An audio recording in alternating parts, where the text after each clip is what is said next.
Kita lanjut Bunda hadis ke-11. An Ibnu Mas'ud qala ja'a rajulun ila Rasulillah sallallahu alaihi wasallam qala ya Rasulullah kaifa taqulu fi rajulin ahabbu qauman wa lam yalhaqu bihim. Faqala Rasulullah sallallahu alaihi wasallam al-mar'u ma'a man ahabba.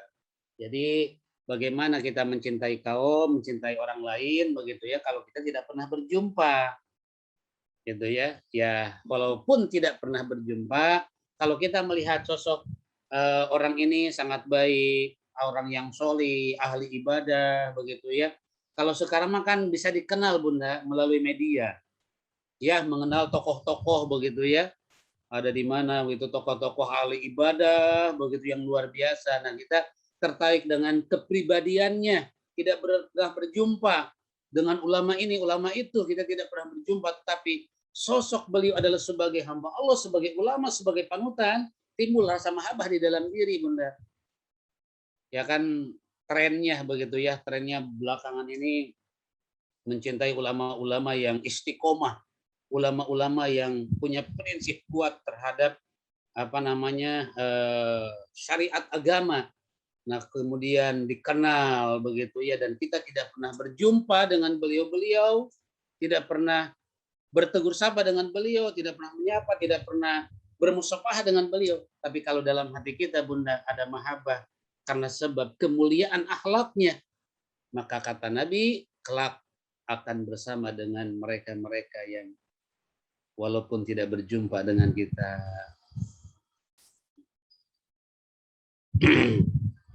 Hadis ke-12 Bunda, wa an Abi Hurairah an ibni Nabi sallallahu alaihi wasallam qala an-nasu ma'adinun kama'adinid zahabil fiddati khiyaruhum fil jahiliyati khiyaruhum fil Islam.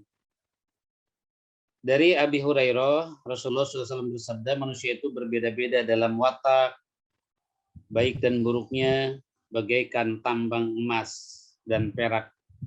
Orang yang paling baik pada masa jahiliyah adalah orang yang terbaik pula di masa Islam. Apabila mereka memahami syariat, roh itu berkelompok, kemudian berpisah-pisah. Roh yang saling mengenal itu berkumpul, dan yang tidak saling mengenal berpisah. Hadis ini ibrahnya begini Bunda. Ada dalam satu kitab kelak dari mulai alam barzah. Di alam barzah itu yang sering diceritakan Bunda, yang sering diceritakan sepi, sunyi, tidak ada siapa-siapa. Ya, begitu seseorang wafat, kemudian masuk ke alam barzah, dibangunkan begitu ya, terus dalam keadaan sendiri. Sunyi, sepi, tidak ada siapa-siapa. Dan tidak ada hari yang paling mencekam ketika timbul kesadaran yang sepenuhnya selain daripada seseorang yang dibangunkan setelah wafat. Bangun kita tuh ya, kelak itu di alam barzah. Dan tidak ada hari yang paling menakutkan kecuali hari itu. Maka saat itu ahli kubur menjerit, dan jeritannya hingga ke arasnya Allah. Seandainya manusia mendengar maka akan sangat kaget dengan jeritan itu. Kenapa? Setelah sadar dia, oh ternyata saya itu wafat. Tetapi jangan khawatir. Ternyata dengan sebab kesolehan Bunda, kesolehan kita, kemudian kebaikan kita, banyaknya mahabbah kepada orang-orang yang dimuliakan Allah begitu. Para nabi, para siddiqin, para solihin, orang-orang yang solih, atas rahmat dan keberkahan yang diberikan oleh Allah. Ternyata di alam barzah itu rame Bunda. Tidak sendiri. Ada teman. Dan bisa berjumpa dengan orang-orang yang solih. Dengan orang-orang yang diberkahi Allah. Ma'alladzina an'amta alaihim minan nabiyyin wasiddiqin wasuhada'i wassolihin. Berjumpa dengan para nabi, para siddiqin, para sholihin. Itu. Dalam satu kisah, boleh jadi Bunda, orang yang mendapatkan nikmat kubur dalam naungan raudhatun min riyadil jannah, taman-taman surganya Allah, itu lupa kepada orang yang hidup di dunia. Jadi kita baca Yasin, baca doa itu mah sebenarnya amal kebaikan kita, Bunda. Kita mendoakan orang yang meninggal itu sebenarnya kebaikan untuk kita. Kalau dia orang solih, mendapatkan magfirah, mendapatkan rahmat dari Allah, masuk ke alam barzah, kemudian dia mendapatkan hadiah yang disebut dengan nikmat kubur, raudhatun min riyadil jannah, dia bahagia di sana. Punya teman di sana. Punya pendamping di sana, Bunda. Maka sesungguhnya ngaji kita, sedekah kita, bacaan Quran kita, sholat kita, saum kita, itu nanti itu akan menjelma menjadi sahabat bagi kita. Itulah aset bagi kita. Seperti yang kita inginkan, yang kita hayalkan, yang kita bayangkan, yang kita cita-citakan. Disitulah rahmat Allah. Bahkan akan menjelma menjadi sosok yang akan mendampingi kita. Man anta, siapa engkau? Lam aro, yang tidak pernah aku lihat, min asmal minka, seperti seganteng engkau. Begitu, Bunda. Kelak itu. Maka mudah-mudahan segala bentuk amal kebajikan kita menjadi sebab keselamatan dan berjumpanya dengan orang-orang yang dicintai oleh kita kelak. Amin ya. Dari sejak alam barzah. Maka saking nikmatnya, Bunda, saking nikmatnya tuh, maka kenapa bisa lupa kepada yang hidup di dunia? Sudah tidak butuh lagi, dunia itu tidak butuh lagi. Hari kiamat tuh ada yang 1000 tahun lagi, 2000 tahun lagi, dia laksana seperti tidur semalam saja. Saking nikmatnya di alam barzah, balasan dari Allah, rizqun karim, pembalasan yang terbaik. Begitu bangun, Bunda, ya, di hari kiamat seperti seakan-akan dia kanomil arus, seperti tidurnya pengantin. Semalam itu kan begitu cepat waktu berlalu, tahu-tahu pagi begitu. Nah, hari kiamat tuh begitu, tahu-tahu hari kiamat. Padahal itu ribuan tahun yang dilewati di alam barzah. Kenapa bisa begitu? Pertama, karena balasan dari amal soleh. Yang kedua, dipertemukan oleh Allah dengan orang-orang yang dimuliakan. Kesenangan-kesenangan, kebahagiaan-kebahagiaan. Semoga Bunda ya membuahkan dari ladang ngaji, ya, ladang sedekah, ladang baca Quran, kemudian kebaikan-kebaikan yang lain, khidmat kepada keluarga, kemudian mencintai orang tua, memuliakan beliau, mendoakan beliau, bakti kepada beliau, itu membuahkan hadiah dari Allah sejak kita di alam barzah dan seterusnya. Luar biasa, Bunda ya. Kemudian masuk, Bunda, ke hadis panjang. Nah, ini hadis panjang nih. Seru nih hadis panjang. Ini hadis dari beberapa riwayat. Panjangnya itu banyak riwayat. Banyak riwayat dari hadis ini, Bunda ya. Bisa. Silahkan, Bunda, minum dulu, Bunda.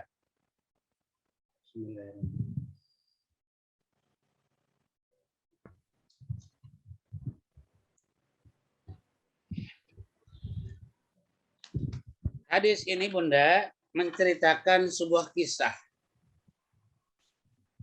Kisah seorang waliullah,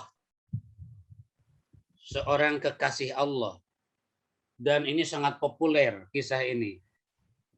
Ada seorang tabi'in, jadi beliau pernah hidup di masa Rasulullah, tapi tidak sempat berjumpa dengan Rasulullah keburu beliau wafat.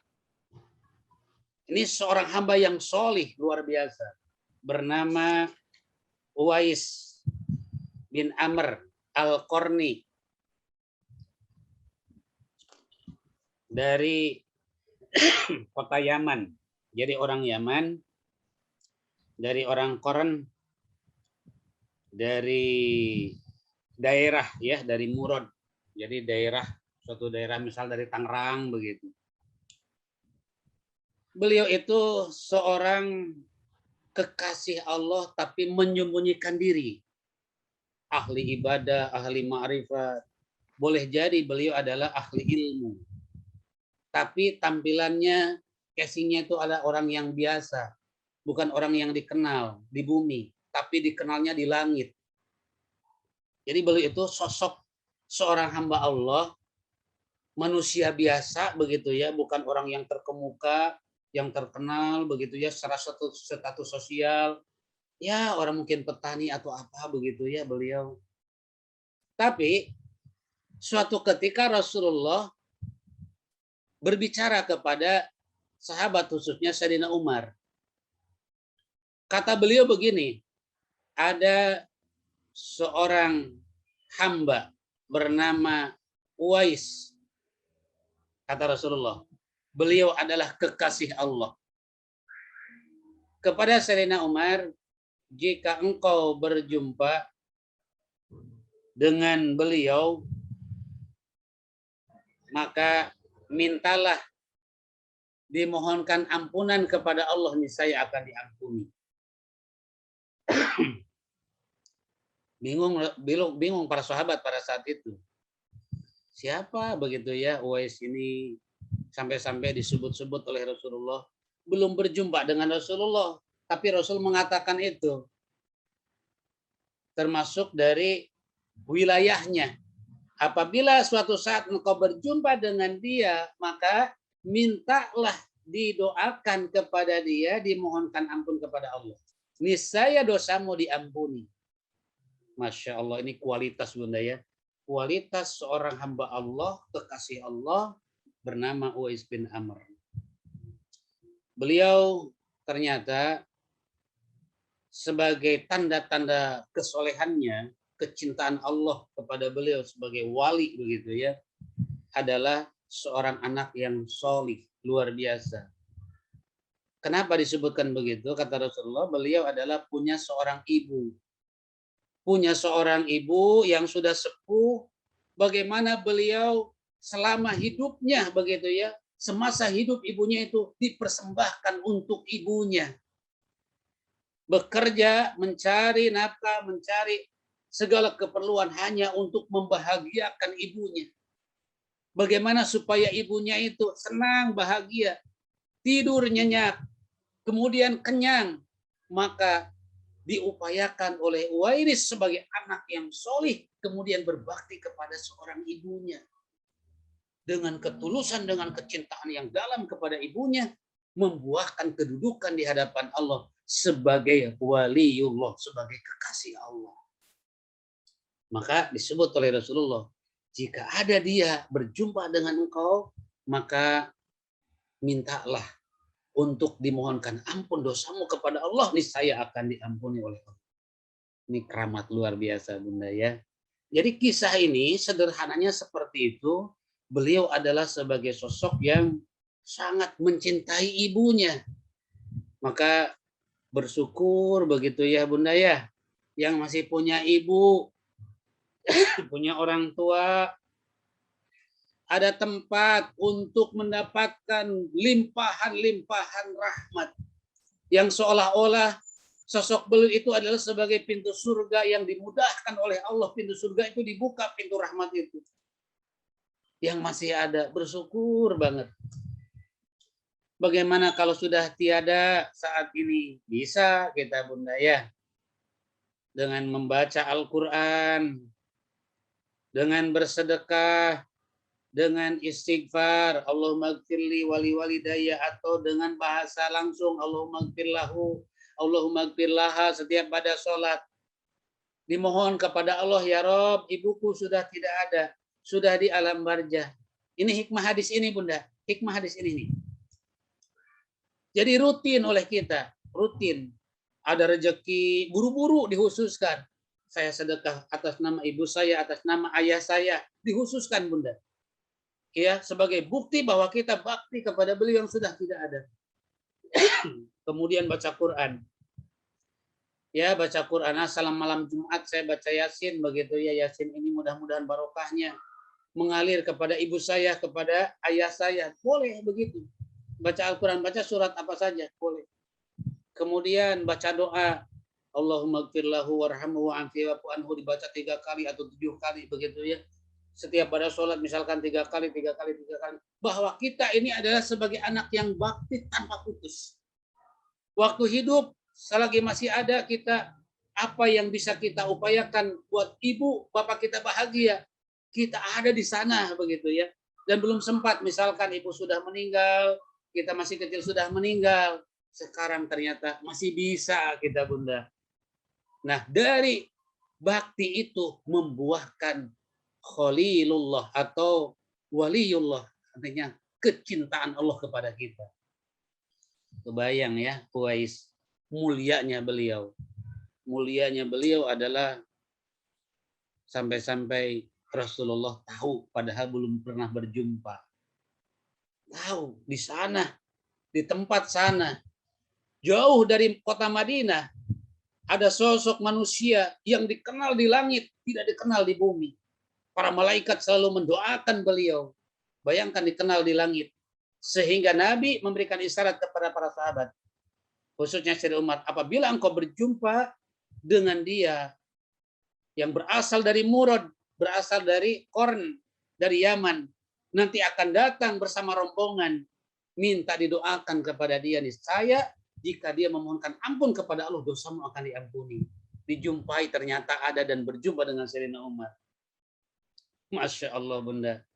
Nah hikmahnya apa Bunda dari hadis ini? Hikmahnya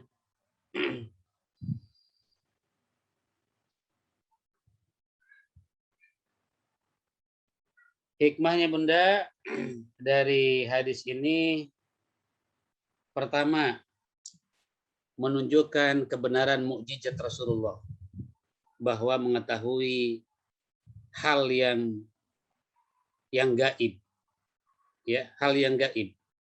Tidak pernah berjumpa dengan Uwais, tapi Rasulullah tahu ada di mana dan siapa beliau. Menunjukkan, ini hikmah hadis ini Bunda, hikmah hadis yang ke-11, ke-13 adalah yang pertama, kebenaran mukjizat Rasulullah mengetahui hal yang gaib. Ada sebenarnya orang-orang yang solih, orang-orang yang dicintai Allah, waliullah itu. Khususnya Rasulullah begitu ya, sebagai mukjizat. Kalau waliullah itu karomah, mengetahui hal yang gaib begitu ya, itu boleh jadi ada begitu yang diberikan kelebihan oleh Allah. Kemudian hikmah yang kedua, bertawasul doa. Boleh kita meminta didoakan kepada orang lain yang dianggap oleh kita orang itu ada tanda kesolehan pada dirinya. Misalkan begini kepada teman, sahabat ibu, Bu doakan saya, mudah-mudahan hajat saya lancar, mudah-mudahan saya sembuh dari sakit, mudah-mudahan cita-cita saya tercapai. Boleh Bunda, boleh itu ya, bertawasul, meminta didoakan kepada orang lain begitu.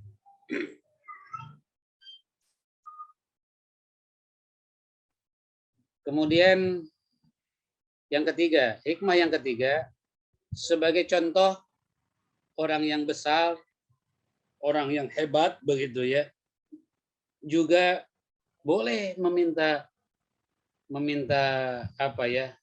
kebaikan ya, kebaikan. Hikmah keberkahan daripada kebaikan orang yang biasa-biasa saja. Jangan khawatir begitu ya. Artinya Uwais ini kan orang biasa gitu Bunda ya. Orang biasa. Jadi yang pertama mukjizat Rasulullah, yang kedua hikmah doa kepada orang lain itu boleh. Kemudian yang ketiga, orang yang hebat begitu ya kepada orang yang biasa. Yang keempat Bunda, hikmah yang keempat,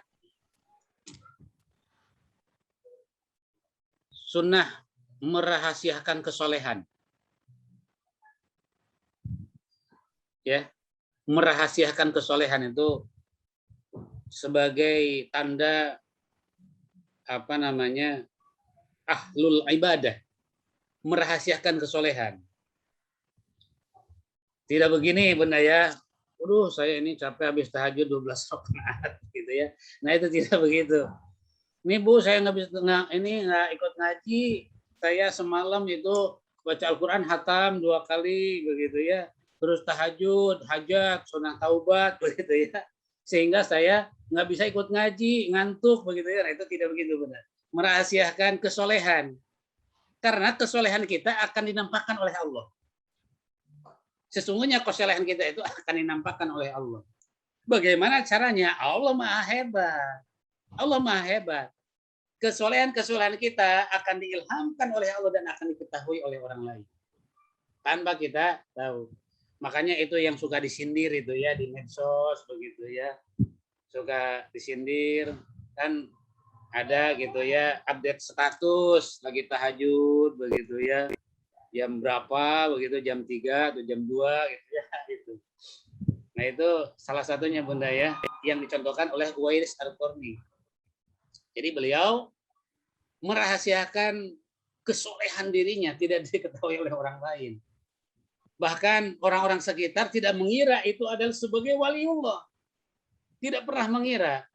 Seterkenal itu. Bahkan direkomendasikan oleh Umar kepada gubernur ketika akan berangkat ke Kufah supaya dibantu. Beliau tidak mau. Ketika ditanya di Madinah, setelah ini engkau mau kemana? Mau ke Kufah? Bolehkah aku, katanya begitu ya, mengutus gubernur di sana untuk menerima, mempermudah urusanmu? Kata Uwais Al-Qarni, tidak usah katanya. Biasa saja katanya, saya bersama dengan mereka, kumpul dengan mereka, makan dengan mereka. Tidak mau istimewakan begitu. Itulah seorang waliullah begitu. Jadi beliau itu menyembunyikan kesolehan. Kemudian yang berapa, Bu? Kelima ya. Hikmah yang kelima.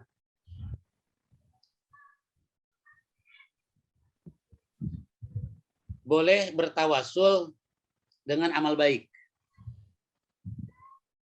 Dibolehkannya bertawasul dengan amal baik. Bertawasul itu begini Bunda. Memohon kepada Allah berbagai kebaikan dengan sebab amal yang kita perbuat. Boleh itu. Sebab sedekah, sebab bakti kepada orang tua, atau sebab-sebab yang lain. Boleh Bunda ya. Jadi bertawasul terhadap kebaikan atau keberkahan begitu ya kepada Allah dengan amal yang kita perbuat. Sangat-sangat boleh. Jadi itulah dari hadis yang sangat panjang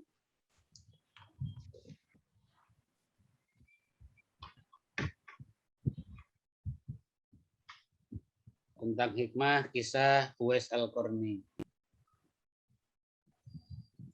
Suka terharu kalau melihat hadis-hadis yang mengkisahkan seorang waliullah, apalagi dari sebab kewalian diantaranya selain daripada ketaatan ibadah kepada Allah, yang paling menonjol di sini dalam riwayat ini Bunda tentang bakti kepada kedua orang tua. Logikanya ada, amal ini sangat logika. Seorang ibu begitu ya, bagaimana kita lah Bunda merasakan segala yang dipersembahkan, diupayakan, diusahakan, diperjuangkan, bahkan dikorbankan yang namanya untuk anak, yang sangat luar biasa secara fisik, ya keterlibatan secara fisik, kemudian secara batin, secara fisik sudah jelas Bunda mengandung, kemudian sekian bulan lelah letih, persalinan begitu ya. Nah itu persalinan yang sangat berisiko. Setelah lahir bagaimana mengasuh membesarkan, kemudian harus menyiapkan biaya untuk pendidikan, kemudian setelah selesai pendidikan memikirin juga begitu ya untuk masa depan hidupnya, pendamping ketika ada, kemudian diusahakan, dibahagiakan begitu tuh anak begitu ya. Ini mah mereview bagaimana mendata begitu ya pengorbanan ibu kita begitu ketika balik kepada kita. Kemudian nikah begitu, mereka punya anak, tidak berhenti sampai di situ Bunda. Ketika anak punya anak, bahkan kita juga ikut terlibat di situ, memberikan perhatian lebih, bahkan lebih begitu. Dan bahkan ada orang tua, seorang ibu sampai habis usianya mencurahkan kecintaan kepada anaknya. Jadi inilah alasan Allah memberikan kemuliaan, ya, memberikan kemuliaan. Dan bahkan menurut surah Al-Isra ayat 23 dan 24 tentang bagaimana cara bersikap bakti kepada ibu dan bapak kita dalam sikap, dalam cara yang sangat-sangat rinci di sana begitu, adalah karena sosok beliau ini adalah sebagai sumber rahmat dalam kehidupan. Masya Allah, seolah-olah setelah sholat itu adalah ibadah berikutnya bakti kepada kedua orang tua. Seolah-olah begitu. Maka semoga Bunda ya, apa yang telah kita persembahkan untuk beliau-beliau semasa hidup Bunda ya, dari kita, dari bakti kita, bahkan setelah wafat pun juga selalu baca Quran, selalu sedekah untuk beliau. Ini akan membuahkan hasil nanti anak-anak kita menjadi anak-anak yang solih-solihah. Amin. Masya Allah. Amin, amin, amin. Luar biasa Bunda. Inilah hikmah ya, hikmah dari kisah ini. Berikutnya Bunda, hadis ke-14, An Umar bin Khattab qala istazantun Nabiy sallallahu alaihi wasallam fil umrati. Umar bin Khattab berkata, saya minta izin kepada Nabi untuk mengerjakan umrah. Beliau pun mengizinkanku, seraya bersabda, wahai saudaraku, jangan kau lupakan kami dari doamu. Umar berkata, itu adalah suatu ungkapan yang sangat menggembirakan bagi saya. Dan ungkapan itu lebih berharga dariku daripada dunia ini. Jadi Rasulullah, sekelas Rasulullah Bunda ya, sebagai hamba yang dimaksum dibersihkan oleh Allah, saat ini masa lalu dan yang akan datang sudah dijamin kemaksumannya Rasulullah itu, kesuciannya. Begitu Umar minta izin kepada beliau akan menunaikan umroh, apa kata beliau? Doakan saya. Ini artinya kepada orang-orang yang sedang dalam perjalanan ibadah, boleh Bunda meminta didoakan. Ya, minta didoakan kebaikan, terus segala macam begitu ya, minta doanya. Maka orang yang berangkat haji, berangkat umroh suka banyak titipan doa dari teman-temannya, dari sahabatnya begitu ya. Ada yang doanya itu minta sehat, ada yang selain daripada takwa, ada yang minta lancar usaha, ada yang minta jodoh juga ada. Bahkan sampai ditulis doanya begitu ya, karena takut lupa mungkin. Atau lewat WA kalau sekarang. Itu suka sibuk di depan Baitullah, di multajam ya. Itu untuk menyampaikan doa itu kepada Allah. Luar biasa. Nah itu hadis ini memberikan isyarat bahwa ada kebolehan kita meminta didoakan kepada siapapun, lebih-lebih yang sedang beribadah. Salah satunya Bunda, boleh minta doa kepada majelis ilmu. Itu boleh. Itu misalkan ada yang sedang sakit, mohon didoakan di majelis ilmu, itu sangat dianjurkan. Kenapa? Karena selagi kita sedang majelis ilmu, para malaikat hadir dan kemudian para malaikat mengaminkan doa-doa di majelis, Bunda. Dan bahkan memohonkan ampun kepada Allah. Rahmat diturunkan, keberkahan dicurahkan saat ada kita di majelis ilmu. Maka ketika ada majelis ilmu, di mana ada majelis zikir, mohon didoakan kepada beliau-beliau. Karena sesungguhnya boleh jadi doa yang dipanjatkan di sana mustajab adanya. Mudah-mudahan doa kita Bunda di majelis ilmu ini, majelis alim ini selalu mustajab adanya insyaallah. Amin. Hadis satu lagi Bunda ya, wa an Ibnu Umar qala kana Nabi sallallahu alaihi wasallam yajurru Quba'a raqiban. Dari Ibnu Umar berkata Nabi sallallahu alaihi wasallam sering berziarah ke Quba, baik naik kendaraan maupun berjalan. Di sana beliau sholat 2 rakaat, muttafaqun alaih. Ini hadis terakhir ya. Jadi ziarah ke tempat-tempat yang baik ya, ke Kuba itu selalu menjadi paket dalam ibadah haji. Mudah-mudahan setelah pandemi ini Bunda, majelis taklim kita bisa berziarah ke tempat-tempat mulia, tempat-tempat yang banyak di sana orang-orang solih ya, dan tempat yang baik. Sehingga ada keberkahan dengan sebab berkunjung berziarah insya Allah. Ini satu bab Bunda ya, pas ya. Dengan jam sampai jam berapa Ibu? Eh, sudah Ustadz sampai 10.30. Selanjutnya boleh tanya jawab Ustadz. Ibu-ibu yang bertanya, monggo silakan ya Bu Yeni ya.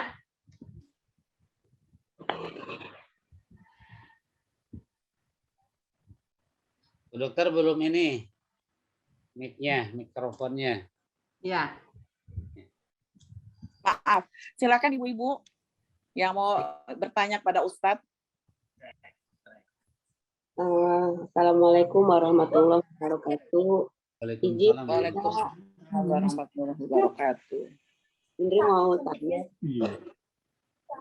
mengenai yang hikmah nomor 5 tentang bertawasul, Pak Ustadz. Ya, bertawasul dengan amal baik, Pak Ustadz ya. Nah, ini saya mau tanya, biasa kita melakukan sholat duha dengan berharap diberikan rezeki, misal atau sholat tahajud berharap dimudahkan gitu, Pak Ustadz. Kan kita pernah nih sholat tahajud akhirnya dimudahkan segala urusan, Pak Ustadz. Cuman saya dari Ustadz bahwa katanya kita kalau beribadah jangan berharap demikian gitu. Jadi akhirnya jadi berubah orientasi gitu. Nah itu gimana Pak Ustadz? Kalau mohon penjelasannya Pak Ustadz. Di situ.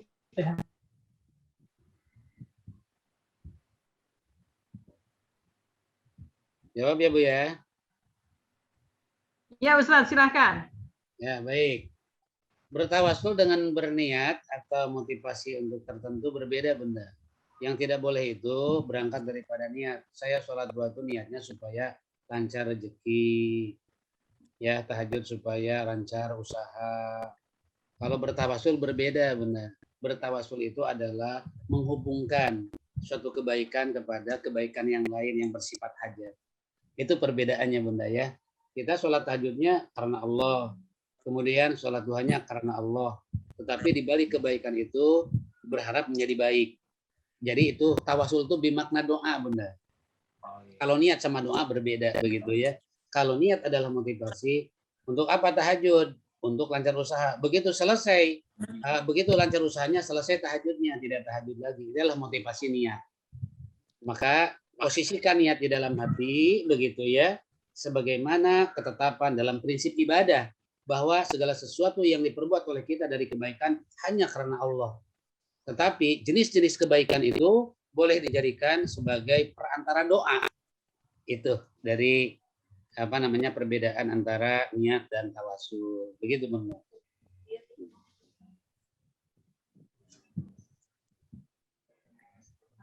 Maaf Ustadz, jadi supaya jangan salah gitu, jangan salah bertawasulnya. Jadi niat kita gimana Pak Ustadz? Jadi maksudnya kan apa yang kita lakukan, apa yang ibadah kita lakukan itu kan semata-mata karena Allah. Jadi jangan kita mengharapkan hanya Allah yang mengabulkan, supaya nggak salah gitu Pak Ustadz. Seperti kayak ya tadi Allah, kan. mudah-mudahan dengan sebab ya Allah, mudah-mudahan dengan sebab kebaikan ini, hikmah kebaikan ini ya Allah, baru disebutkan benda itunya. Begitu caranya. Oh gitu. Oh dengan sebab itu. Oh itu jadi nggak bakal merusak inian ya Pak Ustadz ya. Niat kita itu merusak. Berbeda dengan begini, kalau niat itu dalam hati benda. Sebelum sholat melakukan sudah berangkat dari niat itu. Kalau tawasul itu harus ada pekerjaan baik dulu, baru ada tawasul. Kita beramal nih. Pekerjaan baik. Gimana tuh? Jadi gimana maksudnya? Misalnya gimana Pak Ustadz contohnya? Jadi gini, niat itu bunda, niat itu ruang lingkupnya di dalam hati begitu ya. Begitu kita begitu, karena niat itu kan langsung sepintas begitu ya. Saya sholat duha untuk lancar usaha. Saya ini untuk ini begitu. Beda dengan begini, ya sholat tuh lepas aja, sedekah lepas aja karena Allah gitu. Karena Allah. Bebas begitu ya, artinya lepas aja, tidak ada motivasi lain begitu ya, karena Allah. Lalu kemudian ada kebaikan-kebaikan yang kita perbuat. Setelah kita sholat, setelah kita sedekah, ya Allah, mudah-mudahan dengan wasilah kebaikan ini, wasilah. Arti wasilah itu tawasul, wasilah itu perantara kebaikan itu. Dan bahkan sebaik-baik tawasul itu adalah dengan kesolehan sendiri, dengan amal baik. Kan tawasul itu ada dua, Bunda. Dengan kesolehan orang lain. Contoh begini, ada seorang ulama, ahli ibadah, ahli juhud. Kita datang kepada beliau, minta didoakan. Itu tawasul, Bunda. Itu tawasul. Dan ada tawasul yang melekat dengan diri kita, yaitu amal kebajikan. Kita sudah melakukan amal kebajikan, apa yang amal kebajikan itu padilahnya besar, maka ya Allah mudah-mudahan dengan wasilah, dengan sebab amal kebaikan ini engkau melimpahkan keberkahan. Keberkahan itu apa saja di situ begitu, dan bahkan boleh disebutkan hajatnya selama itu baik, Bunda. Begitu perbedaannya antara motivasi dari sebab melakukan tahajud dengan tawasul, itu perbedaannya. Oh gitu ya. Semua sih ujung-ujungnya berserah kepada Allah, Pak Ustadz ya. Betul. Semua itu sebenarnya walaupun bertawasul, dan tawasul itu kan tidak mutlak bahwa saya sholat itu untuk rezeki, salat tidak begitu. Sebenarnya cukup kesimpulannya ibadah karena Allah, semoga di balik kebaikan itu ada kebaikan yang akan Allah limpahkan dan disebut kebaikan yang diharapkan, begitu, Bunda. Ya itulah kesimpulannya, begitu, itulah tawasul. Oh ya. Ya Pak Ustadz ya. Terima Boleh kasih disebutkan jenisnya, itu boleh gitu. Oh iya. Terima kasih Ustadz. Contoh sebagai contoh, Bunda, ya, misal ada orang yang saya berharap jodoh begitu ya. Kita banyak melakukan kebaikan, terus begitu menginginkan sosok jodoh itu, ternyata dikabul Allah. Itulah buah daripada kebaikan. Yang tidak boleh itu begini. Waman harsadunya nu'ti minalahu wa ma fil akhirati minasib. Barang siapa yang mengharapkan dunia semata begitu ya, kemudian maka tidak Allah berikan kelak di akhirat. Jadi ini kembali kepada keutuhan di dalam niat. Sepanjang memang keteguhan hati niat karena Allah, lalu dihubungkan kepada doa yang diharapkan, itu tidak merusak nilai amal untuk akhiratnya. Mudah-mudahan. Terima kasih. Semoga tidak sia-sia. Ustadz, saya mau bertanya. Jadi selama ini kan kita selalu memperbanyak sholawat kepada Rasulullah. Dan itu yang selalu kita haturkan, kita sampaikan kepada Rasulullah. Namun biasanya saya itu suka ada amalan yang kalau misalnya selesai sholat itu kita membaca Al-Fatihah untuk Rasulullah. Gitu. Itu gimana, Ustadz? Itu hadoroh namanya, Bunda. Kita mendoakan Rasulullah bukan berarti Rasulullah kurang daripada rahmat. Kita membaca doa itu hakikatnya untuk kita, Bunda, termasuk Fatihah. Contoh, ila hadrotin Nabil Mustafa bisyafaati Rasulillah sallallahu alaihi wasallam al-Fatihah, begitu ya, Bunda ya. Nah, itu sebenarnya Fatihah itu hakikatnya untuk kita. Cuman tersandar kepada Rasulullah, terhadap kemuliaan Rasulullah, dan itu boleh begitu, Bunda. Ya, sangat boleh gitu. Dengan barokah itulah, barokah bacaan itulah kepada kita, itu hakikatnya. Gitu, Bunda ya, sangat boleh. Itu juga termasuk sholawat, Bunda. Itu termasuk sholawat ya. Apa itu sholawat? Nah ini, sholawat itu, Bunda, arti kata sholat menyambungkan diri kepada Rasul itu ada 3. Pertama dengan mahabbah. Pertama itu dengan mahabbah. Jadi jiwa kita, hati kita ada kecenderungan, keterpautan kepada beliau. Itu bersolawat. Yang kedua dengan ikram, dengan memuliakan beliau, memuliakan keturunan beliau. Ada keturunan beliau itu dari sisi menerima hawaib, maka memuliakan keturunan cucu, anak cucu, cicit Rasulullah, itu ikram. Itu sangat dianjurkan, Bunda, termasuk sholawat kepada baginda Nabi. Maka barang siapa yang menyakiti keturunanku, anak cucuku, maka akan aku menjadi musuhku, itu Rasulullah begitu ya. Dan itu bahaya banget itu. Harus hati-hati begitu ya kepada habaib, anak cucu keturunan Rasulullah, apalagi sebagai hamba yang soleh, bahkan dianjurkan untuk ikram kepada beliau-beliau ya, kepada habaib. Kemudian yang ketiga ittiba. Yang pertama mahabbah, salawat itu, yang kedua ikram, yang ketiga ittiba. Apa itu ittiba? Mencontoh, misalkan saum Senin, saum hari Kamis begitu ya. Itu sholawat kita kepada Rasulullah dengan cara ittiba, mengikuti apa yang dianjurkan sunnah-sunnahnya oleh Rasulullah.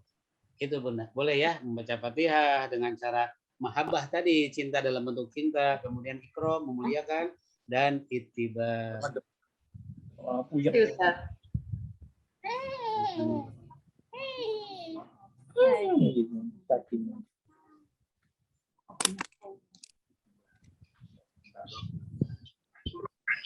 Masih ada Bu, ibu-ibu yang mau ditanyakan kepada Ustadz?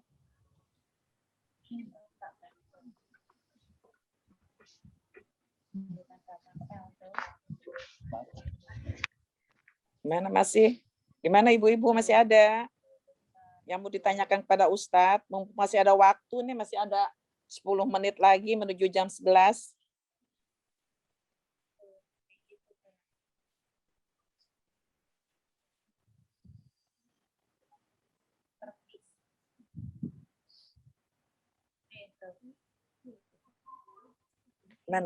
Gimana Bu Ida?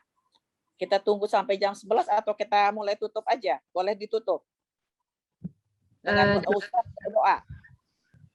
Kalau tidak ada yang bertanya lagi, kita tutup dengan doa ya Pak Ustadz. Doa dari Ada lagi ibu-ibu tanyakan, ada lagi ibu-ibu yang bertanya?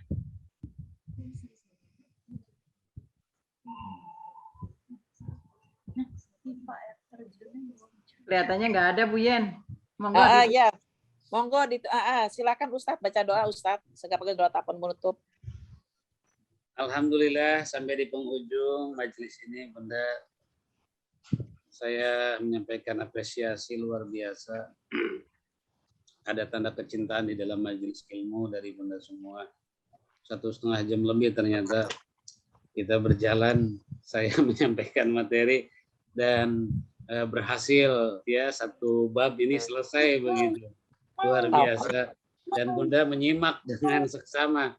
Ini Masya Allah, semoga mendapat ilmu manfaat dan keberkahan Bunda ya. Amin. Kita senang, kita bahagia, dan telah terurai di sini dalam penjelasan ini sebagai hikmah yang sangat dalam, bahwa kesimpulannya bersahabat karena Allah, bersama karena Allah, berpisah karena Allah, di dunia bersama, semoga sampai ke akhirat di dalam surga bersama pula Bunda. Amin. Menjadi sumber kebaikan, menjadi motivasi ketakwaan, dan kebaikan-kebaikan terus mengalir kepada kita hingga akhir hayat, istiqomah dan husnul khotimah. Itulah doa yang terungkap. Mari bersama dengan kalimat mu'assar khusus. Amin ya Allah ya mujibas sailin. Bismillahirrahmanirrahim. Alhamdulillahirabbil alamin. Wahai Allah, kami bersyukur kepadamu. Ada taufik, ada hidayah yang mengilhami hati kami, sehingga ya Rob, hadir kami di majlis ilmu ini dalam keadaan sehat walafiat. Kesehatan ini, wahai Allah, tambahkan kembali sehat lahir batin kami, sehat diri kami, sehat keluarga kami, sehat jamaah kami. Wahai Rob, dengan ilmu yang telah kami kaji, jadikan ya Rob ilmu yang bermanfaat, sehingga tambah teguh iman kami, meningkat ketakwaan kami, ikhlas ibadah kami. Wahai Allah, ada hikmah di dalam majlis ilmu ini ya Rabb. Jadikan amal ibadah kami menjadi sebab kecintaan Engkau kepada kami. Ampuni diri kami, ampuni keluarga kami, ampuni kedua orang tua kami, wahai Allah.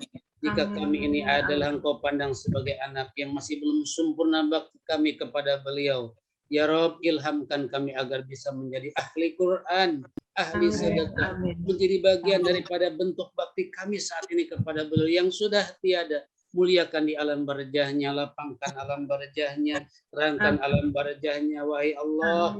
Wahai Rabb, bahagiakan beliau-beliau dengan wasilah amal kebaikan kami. Ya Rabb, menjadi sebab maafnya bagi segala kelemahan kedurhakaan kami. Mewarisi berikutnya kepada anak keturunan kami, mereka menjadi anak yang terbaik dari kami. Solehkan wahai Allah mereka, muliakan mereka lebih dari kami derajatnya, kedudukannya, kemuliaannya, rezekinya, kebahagiaannya. Wahai Allah, begitu rindu kami untuk bersama di dalam majlis secara langsung di masjid yang Engkau muliakan di Asmaul Husna. Dengan meredanya wahai Allah pandemi ini segera angkat wahai Rabb. wabah ini dengan keberkahan mubarak, keberkahan hari Jumat, keberkahan Muharram, dan pada akhirnya wahai Allah kabulkan doa kami, perkenankan segala hajat kami, lipatkan pahala kami wahai Allah, ampuni dan bersihkan segala dosa dan kesalahan kami. Rabbana atina fid dunya hasanah wa fil akhirati hasanah wa qina adzabannar. Walhamdulillahi rabbil alamin. Alhamdulillah Bunda, mohon maaf segala hal yang tidak berkenan dari majelis ini atas saya pribadi. Salam sukses, salam sehat, salam berkah bagi semuanya dan untuk keluarga. Amin. Assalamualaikum warahmatullahi wabarakatuh.